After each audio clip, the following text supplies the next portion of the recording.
We've got a bunch of new leaked information about Modern Warfare 3, so we're quickly going to go over the news, and then we're going to talk a bit more about it. So the first bit of news we got was actually confirmed from Call of Duty through the text message service thing they're doing, but red dots will be returning on the minimap in Call of Duty, so we will actually be getting a classic minimap back finally. Now we can get into the leaks that are happening on Twitter from Bob Network UK. Now he's been correct a lot of the time in the past, but remember, these are all leaks. Nothing is confirmed by Activision or Call of Duty, so just take it with a grain of salt. But we're starting off here with every MW3 launch map is a remastered MW2 2009 map. We're going to talk about this in a minute, but let's keep going through the leaks. The next one is there's going to be 150 health in multiplayer. So last year, I think we had 100. This year, or this coming year, we're going to have 150, which is what we had in Black Ops 4. Tactical sprint is also going to regen during regular sprint. He also tweeted out a picture of the map voting system from Black Ops 2 with the hashtag MW3, kind of hinting that map voting will be coming to MW3. He also quote retweeted to this reply saying that there are leaked screenshots of Scrapyard where there were no doors,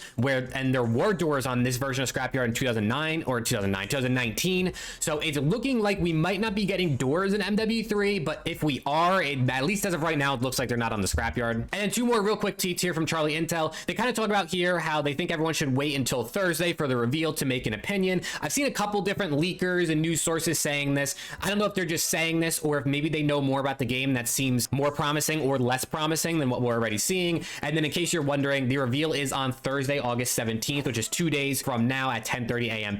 Pacific. But now I want to talk more in depth about these leaks and rumors, why I think some of these things are coming back to COD, and just overall the state of Call of Duty going forward. The first thing I really want to talk about, and I think this is something that kind of is going around the Call of Duty community, is it's basically like COD haters versus COD enjoyers. It seems like when Sledgehammer does something good, like confirming the classic minimap, and then we react to it in a positive way, right? Because obviously people want to see the classic minimap back. A lot of people are like, stop praising them. This is something they should have never taken away. You praising them is just making them think they can continue to make crap games. And as much as I agree with them, we shouldn't have to praise them, right? Things like the classic minimap or prestige mode should never have been taken away from Call of Duty in the first place. I'm not going to live my life being negative about things, especially when it comes to video games, which are meant to be fun. They're meant to be an outlet for you to, have a good time, play with friends, things like that. Like, these are video games at the end of the day, right? Sure, people have careers based on games, but at the end of the day, games are meant to be fun. And if you spend your entire life just hating on games because they don't give you what you want, or, they're giving you back things you want, but you think they should never taken away in the first place,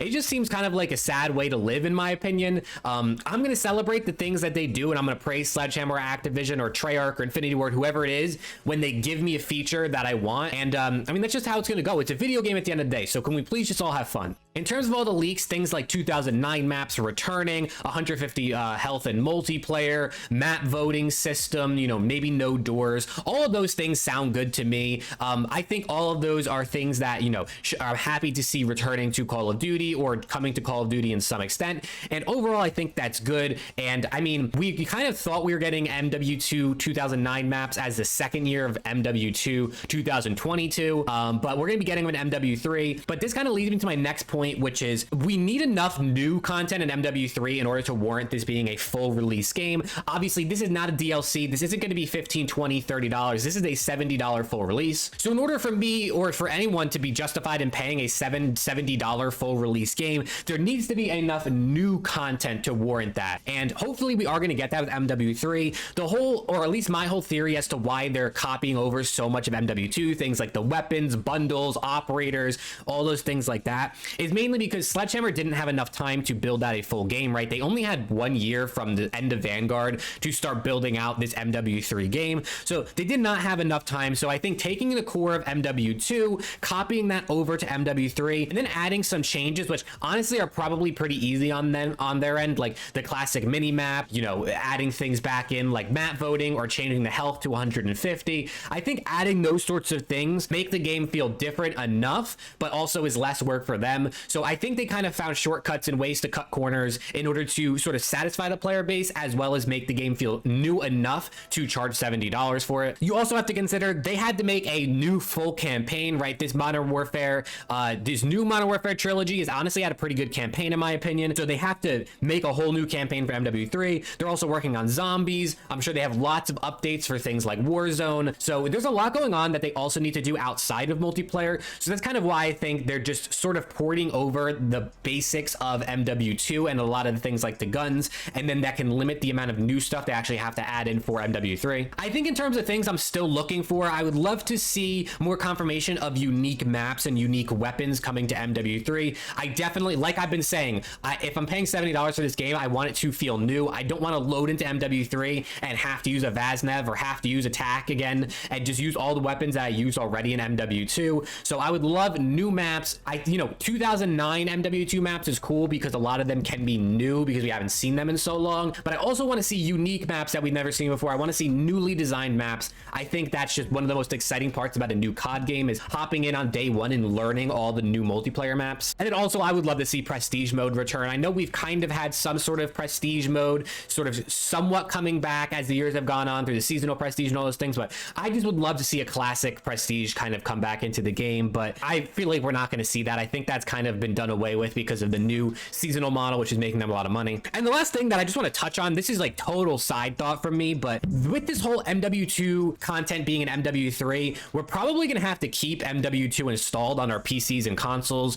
which takes up so much storage, which is kind of annoying. Maybe there's going to be a way for us to uninstall a good portion of MW2 and just keep what's needed for multiplayer in MW3. But if I have to keep all like however many 100 gigs of MW2 installed in order to play MW3, that's just a little bit annoying. But like I said in the beginning, I think these leaks look good. And at the end of the day, Call of Duty is a video game. We play video games to have fun. If you want to hate on Call of Duty, you don't like Call of Duty, you hate Activision, you hate Sledgehammer, whatever the case may be, that's fine. You can live your life like that. But for me personally, I'm not going to surround my life in negativity, especially when it comes to something that's a hobby and is meant to be fun. So yes, the things like the classic minimaps should have never been taken away from Call of Duty, but it's being added back. And you know what? I'm going to be happy about that. Thank you all so much for watching this video. If you want to keep up to date with MW3, make sure to sub to the channel. And if you're also interested in Call of Duty League content, Call of Duty esports, definitely make sure to sub to the channel, as that is a lot of what I post as well. And with all that being said, hopefully I will see you all in the next video.